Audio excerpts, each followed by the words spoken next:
Wandy, el tema La Niña Maestra.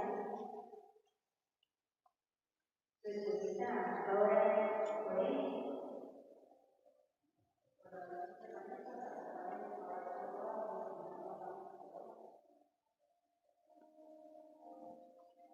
Bendito y alabado seas, mi Jesús sacramentado. Te damos las gracias, Señor, el honor, la gloria a ti, Señor, por este momento, Señor, donde tú nos has llamado, Señor. Gracias, Señor, por este sí, Señor, que hemos dado, Señor, al ser obedientes a este llamado que tú nos has hecho esta noche. Te pido, Señor Jesús, que envíes tu Santo Espíritu en este momento para que tome a mi esposo Waldis, Espíritu Santo, llénalo, vacíalo de él y llénalo de ti, Señor, para que este mensaje, Señor, que tú nos traes esta noche, llegue a lo más profundo de nuestros corazones, Señor. Tómanos, Señor, agudiza nuestros sentidos, Señor, para poder, Señor, reflexionar, para poder sanar, Señor, para poder, Señor, salir de aquí, Señor.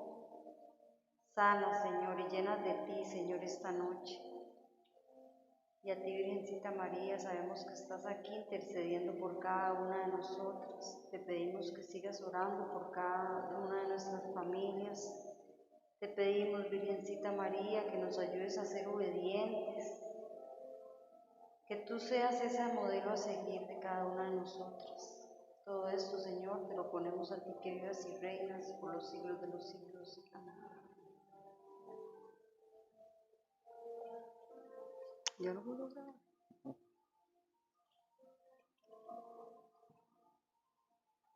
Buenas noches. ¿Cómo están, hermanas? Dios les bendiga. Bueno, pues estamos muy felices de estar con ustedes nuevamente acá y compartiendo la palabra, que es siempre un regalo. Y hemos notado que esta asamblea ha iniciado de una manera muy reflexiva, ¿cierto? Cada asamblea es diferente, no sé si usted ha notado eso. Depende de muchos factores, depende del estado de ánimo que traigamos, depende del clima que esté haciendo muchas veces. Si estuviera haciendo un frío tremendo, más de lo que podemos soportar, tal vez nos quite la atención. Si estuviera haciendo un torrencial aguacero afuera, nos costaría tal vez escuchar. Muchas veces hay factores externos que nos hacen vivir la asamblea de manera diferente, pero todos esos factores externos y principalmente los internos deben llevarnos a una reflexión siempre, siempre. No importa el estado que usted traiga, no importa la situación que usted tenga en su vida, el estado que usted quiera tomar acá depende siempre de su fuerza de voluntad, porque quiero decirle algo que es una verdad ya comprobada. Dios siempre tiene algo, Dios siempre quiere algo y Dios siempre está dispuesto a amarnos de maneras diferentes, insospechables. Entonces, ¿de quién depende? De nosotros. Dependerá de nosotros si recibimos de Él estos regalos, estas gracias que Él siempre tiene para nosotros en todas las etapas de nuestra vida. No importa si usted es muy joven, si usted ya va en la etapa de la primavera de la vida, como dice San Juan Pablo II, o está ya en el otoño o el ocaso, o tal vez en un invierno tremendo de su vida. Pero en todas las etapas de la vida, Dios tiene un regalo para nosotros. Y hoy no es la excepción, hoy tiene un regalo. Este mensaje es especial, es algo muy de nosotros. Yo no sé, tal vez haya aquí alguna que recuerde, como las veo todas tan jóvenes, yo pienso que no ninguna, pero allá por el año 1941, ¿alguien recuerda esos años? 1941, bueno, tal vez a las mamás de algunas de acá, pero en esos años en los periódicos, si abriésemos una ventana en el tiempo y pudiésemos ver los periódicos de esa época, veríamos publicado un día como hoy, que se estaba disponiendo el pueblo de San José a asfaltar las calles apenas. Iban a hacer ya una inversión enorme para asfaltar las carreteras. Que el tren ida y vuelta a Punta Arenas, ¿cuánto creen que costaba? 7 colones. ¿Usted es de esa época, hermana? No, tiene familia allá. No, para nada. Carito le está en la primavera de la vida. Pero 7 pesos costaba, 7 colones ida y vuelta a Punta Arenas. ¿Y sabe qué se hubiese encontrado usted si hubiese ido el tren a Punta Arenas en ese tiempo? Era la Segunda Guerra Mundial. Habían 2 barcos enormes, uno de Italia, uno de Alemania, anclados allí. Costa Rica le había declarado la guerra a Japón. y por medio de Estados Unidos también habían enviado a que esos barcos fueran destruidos. Y cuando llegaron ya los propios tripulantes habían quemado las naves y no se pudieron hacer de las naves. Cosas como esas nos hacen pensar que, bueno, pues hay muchas realidades que no conocemos de nuestra historia. Hay muchas realidades. Por ejemplo, el gobierno de Japón envió un submarino para que bombardeara una de nuestras naves a vapor en el puerto de Moín, en Limón. Entonces, estaba aquel ambiente de guerra, estaba aquel ambiente de masacres, estaba viviendo la Segunda Guerra Mundial, había mucha gente muriendo.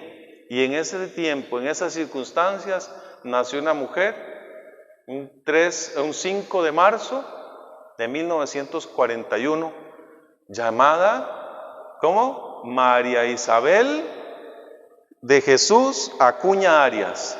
María Isabel de Jesús Acuña Arias.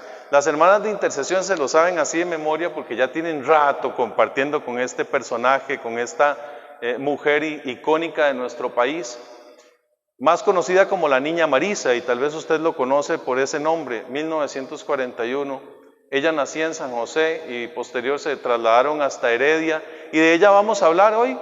Hoy el Señor nos propone un ejemplo, como lo dice Hebreos capítulo 12, versículo 1. Ante tan grande nube de testigos que tenemos, sacudámonos todo el lastre de pecado y caminemos y avancemos a lo que Él nos tiene preparado. Eso es lo que queremos hacer a través de este mensaje. Una invitación a reflexionar a través de la vida de una mujer, como todas ustedes que están acá. Yo soy hoy, ¿verdad?, solito entre todas las mujeres. Es una bendición compartir con ustedes, de verdad, Mujeres en Victoria de Alajuelita, y pues analizando nuestra vida de cara a la vida de esta mujer que a su corta edad nos da una enseñanza enorme. Vamos a ver lo que significó para nosotros tener entre nuestros habitantes a una mujer que está haciendo un proceso de canonización, que está viviendo un proceso para que su vida sea proclamada una vida venerable, una vida de oración, una vida de entrega, de sacrificio ante toda la iglesia. Sería la primer beata de nuestro país, y la invitación entonces hoy será a que la conozcamos un poco más, que imitando sus ejemplos, siempre dignos, podamos acercarnos más al corazón inmaculado de María y al Sacratísimo Corazón de Cristo. Entonces, con esas intenciones vamos a dar inicio a este mensaje, con esa intención, hermanas, de profundizar en lo que es la santidad. ¿Usted se considera que puede llegar a ser santa? Hablando así al chile, como decimos aquí en los barrios del sur. ¿Se considera usted que es capaz de llegar a ser santa? ¿Sí o no? ¿Qué dice la mayoría? Sí, ¿no? Hay unas que tienen mucha humildad y dicen, no, yo no, pero por dentro tal vez dice, qué lindo. Esa es la idea, esa es la meta, esa es la lucha. Vieran que desde hace algunos días atrás me ha venido bombardeando el Espíritu con unos mensajes de un sacerdote español que profundizan las verdades eternas en el cielo, en el infierno, en la vida eterna, en la condenación eterna, en lo que es el ambiente espiritual, en donde se mueven los ángeles, en donde transitan también los demonios. Y me he puesto a reflexionar mucho en esto, porque créanme, hermanas, que aunque uno tiene siempre la intención de llegar a alcanzar el cielo, y es promesa de Dios, Él ha dicho, yo me voy porque voy a prepararles un lugar. En la casa de mi Padre hay muchas moradas, y yo vendré y ustedes irán allá a estar conmigo, y donde yo estoy también estarán ustedes.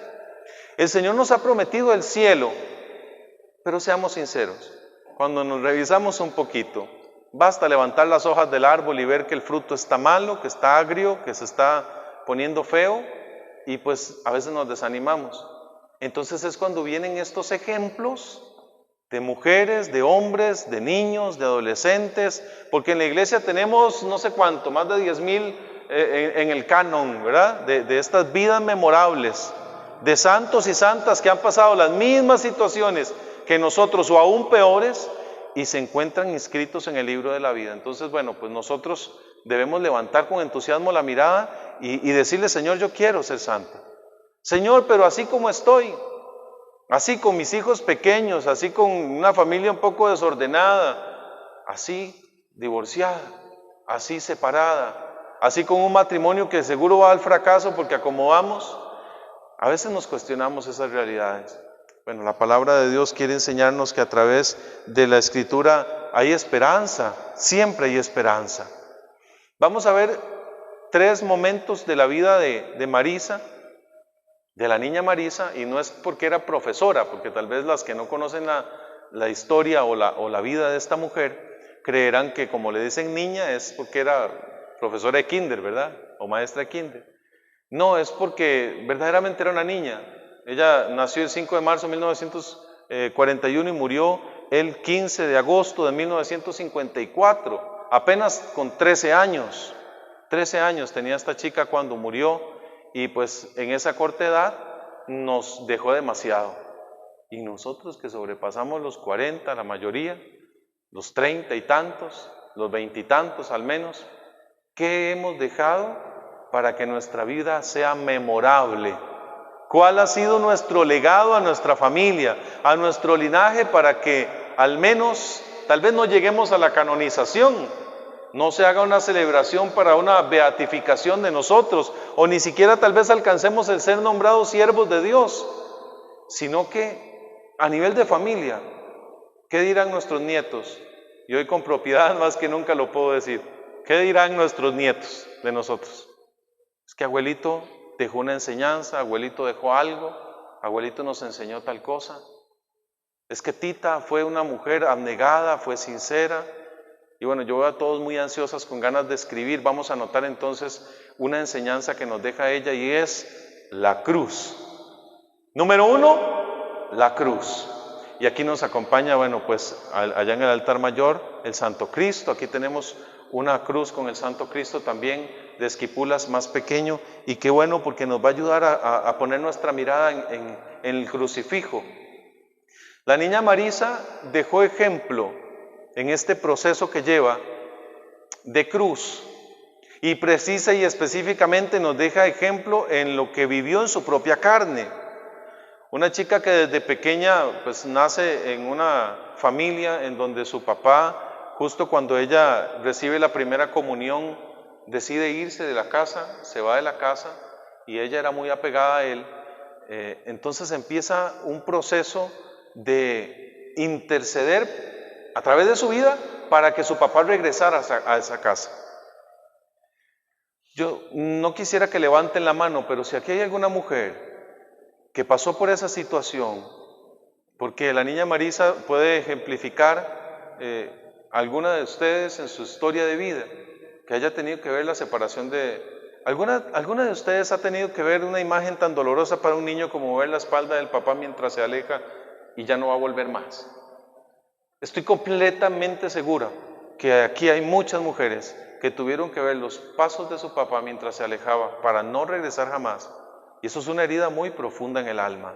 Y bueno, esta niña, lejos de entrar en depresión, lejos de entrar a ser rebelde, a consumir drogas, porque había de todo en su época, ¿sí? En un momento de guerra, de crisis, de desolación, todo estaba previsto para que aquella chica pequeña se perdiera en el camino. Ella tuvo una actitud diferente. ¿Qué hizo ella? Bueno, pues es signo de todo cristiano. Y yo quisiera iniciar con la palabra de Dios, como siempre, mis hermanas. La palabra de Dios en el libro de los Gálatas, carta de San Pablo a los Gálatas, capítulo 2, versículos del 19 al 20. Porque la cruz es un signo del cristiano, del ser cristiano. Y por eso usted verá que en las Biblias de los testigos de Jehová hay unos pasajes en donde no aparece cruz, dice que fue colgado de un madero, nada más, no dice cruz. Y en todas las otras versiones bíblicas, todas, la Reina Valera, la Bautista, cualquier otra Biblia, la católica de Jerusalén o cualquiera, dice que murió en una cruz. ¿Por qué? Porque es el signo de nuestra salvación, la cruz. Y San Pablo lo entiende bien diciéndonos, en efecto, yo por la ley he muerto a la ley, a fin de vivir para Dios. Con Cristo estoy crucificado. Ya no vivo yo, sino que Cristo es el que vive en mí. Esta vida en la carne la vivo en la fe del Hijo de Dios, que me amó y se entregó a sí mismo por mí.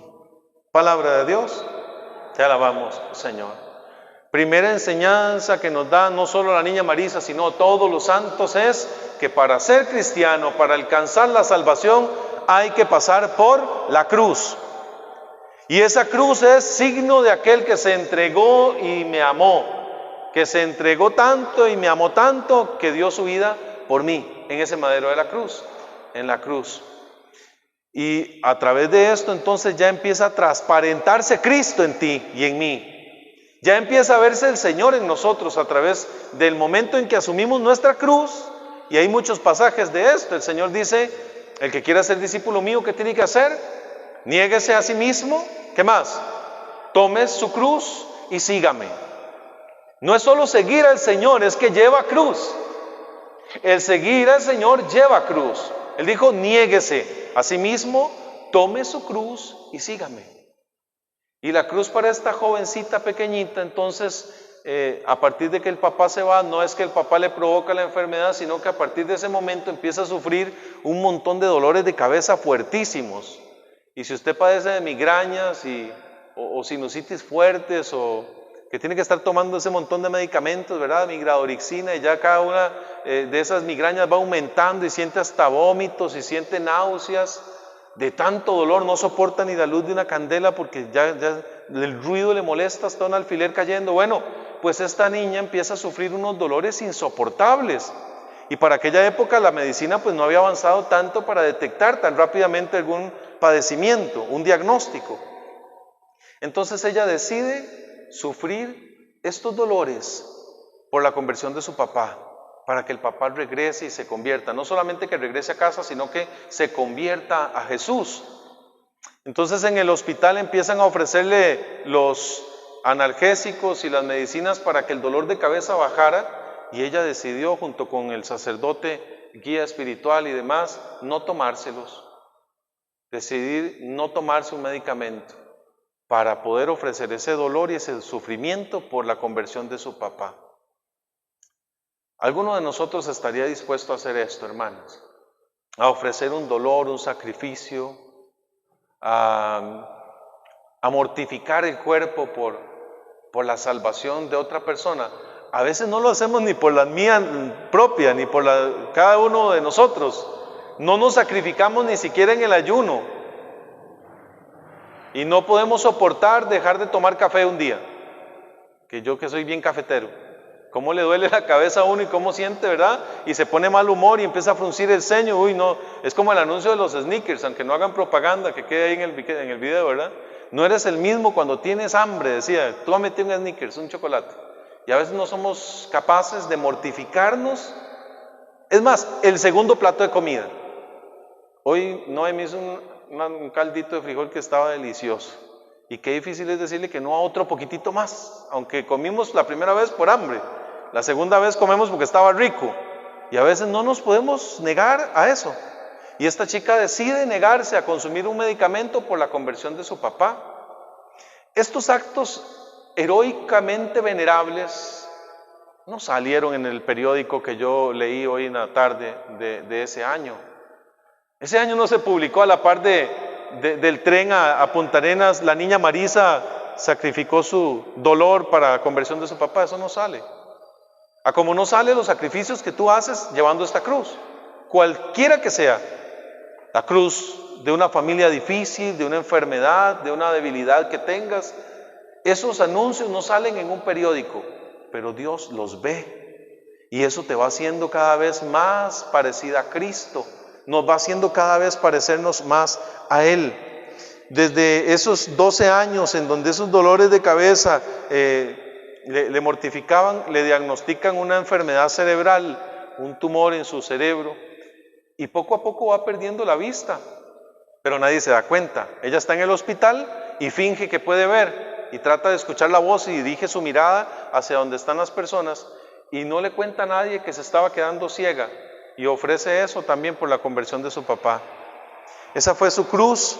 ¿Y cómo la llevó? Bueno, pues ofreciéndola, uniendo su dolor y sus tristezas y sus miedos, porque una chica quedándose ciega a los 12 años debe sentir pavor, tenía una vida por delante, por supuesto, y decide unir esos dolores a la pasión de Cristo, unirse a la pasión de Cristo, y todo por la conversión de su papá.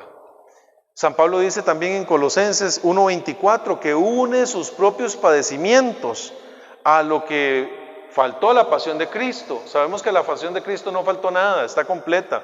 Pero Él lo que está queriendo decir es: yo uno mi dolor, mi sufrimiento, mis humillaciones, lo que pueda padecer, a los dolores de Cristo en la cruz para la salvación de la iglesia. El apóstol San Pablo dice esto en Colosenses 1:24. Entonces, bueno, nosotros, una pregunta para salir de la primera idea: ¿cómo llevamos nuestra cruz? ¿Vamos renegando? ¿Vamos estrilando? ¿Queremos cortarle un pedacito? ¿Queremos cambiarla por otra cruz? ¿Estamos viendo las cruces de otros y diciendo: Señor, ¿por qué me tocó esta tan grande? Y de pronto nos topamos la mamá de un hijo especial de 18, 19 años, que con abnegación le ha alimentado por una sonda, que ha estado allí en noches sin dormir, enteras, semanas, y decimos: Señor, has dado la cruz adecuada, el tamaño adecuado para cada cual. Y al fin y al cabo, esa cruz, cuando lleguemos allá, será el puente que nos alcance el acceso al cielo. Entonces, ojo con querer recortarle un pedazo, porque después le puede hacer falta. Ojo por querer tomarla de otro, porque después no le va a dar la altura para pasar al otro lugar. Es importante esto, la cruz. La segunda de las enseñanzas que nos deja la niña Marisa en esta noche, hermanas, es la vivencia de las virtudes cristianas. La vivencia de las virtudes cristianas. Hay gente que puede, ser muy sacrificada y sí ofrecer aquello, pero ¿con qué intención? ¿Con qué intención ofreces lo que ofreces al Señor? Porque hay gente que puede decir: yo tengo muchas ganas de hacer caridad y quiero alimentar a toda una población muy pobre de X lugar, y entonces, como tengo esa muy buena intención, voy y me meto a un banco y robo un montón de millones y compro comida y les doy. Entonces, la intención era buena, pero en el camino esto se desvirtuó, esto se vició. Ahí sí el orden de los factores altera el producto, ¿sí? No es solo la intención lo que cuenta. Dicen los antiguos mayores que de buenas intenciones está, ¿verdad? Está tapizado el camino que va para el infierno. Entonces, cuidado con solamente querer ser bueno, porque el solo querer no basta, es necesario el actuar. Y por eso la Escritura dice: pidiendo que se ponga en nuestro corazón el querer y el hacer de Dios. Es importante que para alcanzar el cielo, que es nuestra meta, y es uno de los carismas fundacionales del movimiento en Victoria, es la santificación de las almas, de las familias, de los matrimonios y de cada una de las realidades que tiene la gran familia en Victoria. Necesitamos, primero, saber que esto conlleva cruz. Que va a haber sacrificio, que hay renuncia, que hay dolor, que hay humillación. Algo nos prometió el Señor y fue eso: en el mundo recibirán pruebas, aflicciones, pero ánimo, yo he vencido al mundo, dice el Señor. ¿Y cómo lo vencemos? Con la aplicación de las virtudes cristianas, Esta chica desde los 9 años, vean qué hermoso esto, en secreto ayudaba a todo el que podía, en secreto. Me llamó la atención que en su biografía, en los datos que se nos otorgan de la vida de la niña Marisa, decía que todas estas cosas las hacía en secreto, en secreto. En secreto, un indigente pasaba por semana a la casa de ella y ella, como podía, sacaba un menudito y le daba pan también, le daba de comer. Una chica de 9 años. ¿Quiere decir esto qué, hermanas? Que en el fondo del corazón intrínsecamente está un deseo de hacer el bien, de buscar el bien. Entonces esto brota de allí, brota del alma. Todos los seres humanos lo tenemos porque está infundido por el Espíritu Santo en nosotros. Ella le daba de comer. Por ejemplo, se anota también que cuando iba al baile, a graduarse de primaria, el vestido que ella iba a comprar, su papá le da unas monedas y ella le da parte de ese dinero a una amiguita que era muy pobre para que pudiese comprarse ella el vestido.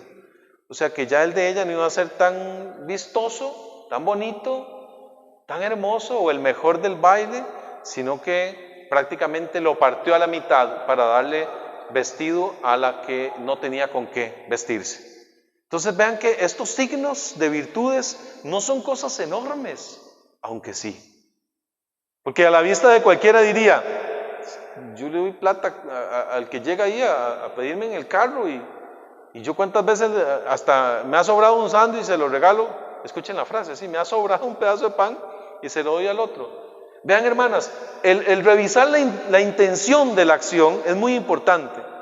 Dice el padre Cancelado, Carlos Cancelado, que él pasó un momento de éxtasis muy fuerte, de visión espiritual mientras estaba enfermo del estómago, casi muriendo. Entró como en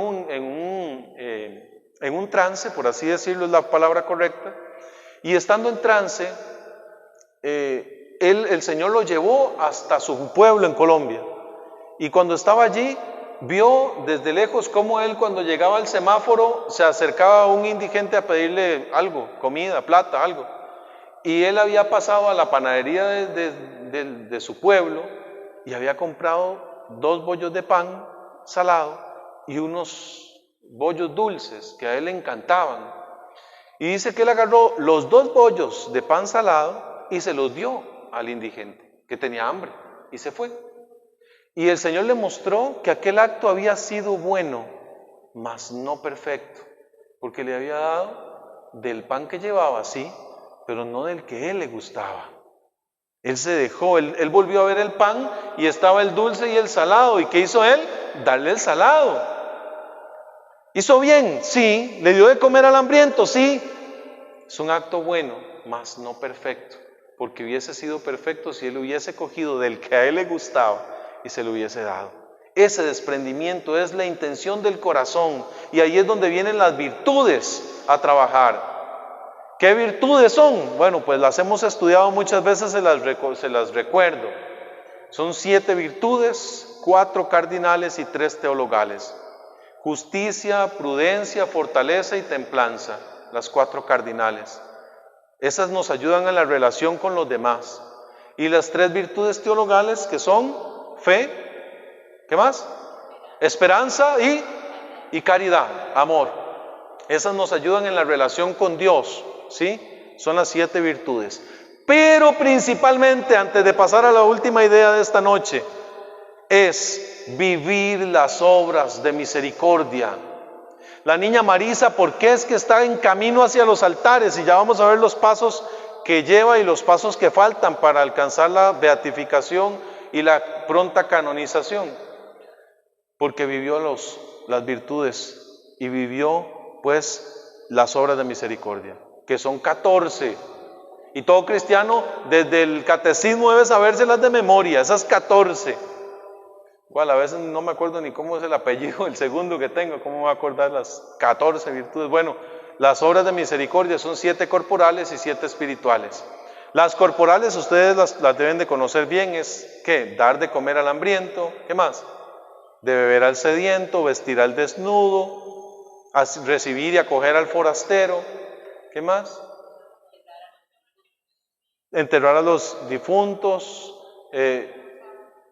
sí, esas son las espirituales. Enseñar al que no sabe, dar el consejo al que lo necesita. Hay unas importantes ahí que no quisiera dejar pasar, vean, consolar al triste. ¿Saben que dar consuelo es una obra de misericordia? Si ves a alguien con cara triste, con que está pasando, el consuelo es una obra de misericordia. Es que nos configuramos con el otro a tal punto que puedo padecer o compadecerme, padecer con el otro lo que el otro está pasando, aunque no me haya pasado a mí. Esto es algo que viene del Espíritu. Perdonar las ofensas es una obra de misericordia espiritual. Libere a esa persona. ¿Cuántas veces tenemos atado a alguien al pasado, a una acción, a una realidad, a un error, a un pecado que cometió, a una herida que nos hizo, solo por no perdonar? Perdonar es importante. Soporte con paciencia los defectos del otro. Y eso es difícil, ¿verdad? En pareja, soportar con paciencia los defectos del otro. Bueno, en estos minutos que nos quedan vamos a desarrollar la tercera idea. Hemos visto 2 ideas. La primera de ellas es que toda santificación lleva cruz. No hay salvación sin cruz. No hay. ¿Qué decía el Señor Jesús en el huerto? En el huerto allí decía: Señor, si es posible, aparta de mí este cáliz. Él sabía lo que era la cruz. Y en su humanidad sentía ese ese miedo, ese temor, pero que no se haga mi voluntad sino la tuya. Señor, cuando estamos de frente a un hijo que entró en drogas, Señor, aparta de mí este cáliz, que yo como mamá no lo vea. Ahora veía un video con mi esposa en donde una mamá entraba a un búnker debajo de un puente y salió su chiquita de ahí, escasos 20 años, no más, o 19, qué sé yo, o menos. Dice, es que este tipo se la llevó y tiene un mes de estar ahí en Colombia, en Medellín. Tiene un mes de estar consumiendo ahí, está metida allí, yo creo que está embarazada. Y verla salir de entre los cartones. Yo tengo 2 hijas con mi esposa. Y imaginarnos esto, el dolor que significa para uno ver a una hija, un hijo en drogas, de ver a una hija, a un hijo que se pierden, que están confundidos en su sexualidad. Señor, aparta de mí este cáliz, pero que se haga tu voluntad. Y si yo tengo que como mamá llevar esta cruz, siga el ejemplo de otra gran santa, que se llama Concepción Cabrera de Armidas, más conocida como Conchita Cabrera, de México. Esta mujer tiene todas las realidades de una mujer, todas. Ella fue hija, fue mamá, fue esposa, fue novia, fue abuela, fue consagrada también, fue viuda, perdió un hijo, tuvo 9 hijos, 2 de ellos sacerdotes, una mujer religiosa. 3 hijos se le murieron, un chiquito de 3 años se le cayó en un pozo y se murió. Y como una mujer de esta realidad que usted dice, ¿cómo es que puedo llegar a ser? Bueno, sí se puede. Llegó a ser considerada también venerable, beata, Conchita Cabrera. Busque su historia, escúchela, porque ahí hay realidades que nos atañen a cada uno de nosotros, a todos nosotros. ¿Sabe qué le pidió a su esposo antes de casarse? Le dice, yo me voy a casar con usted, pero con 2 condiciones. Bueno, no le puso como condiciones, le voy a pedir 2 cosas. Una, que no sea celoso. Le dijo, no sea celoso. Y la segunda, que me deje comulgar todos los días, que me permita, que me ayude, que me dé la libertad de poder ir a comulgar todos los días. Y así lo hizo. Más de 200 volúmenes escribió esta mujer, sin estudios casi, de una manera impresionante. Una mujer que crió a sus 9 hijos, porque quedó viuda, ¿saben a qué edad? A los 39 años. Quedó viuda y tuvo que terminar de criar a sus hijos. Y 2 de ellos fueron curas. Entonces, sí se puede, no diga que no se puede. Vamos a entrar en este último momento, en estos minutos que nos quedan en esto. El proceso de Marisa, de la niña Marisa. Actualmente, ella en el año 2018 empezó la causa que se presenta ante el Vaticano para que ella entre a formar parte del canon. Canon significa lista. Es una palabra que su raíz lo que es una medida, una vara para medir o una regla para medir. Canon. Por eso es que está el canon bíblico, una lista de libros de la Biblia.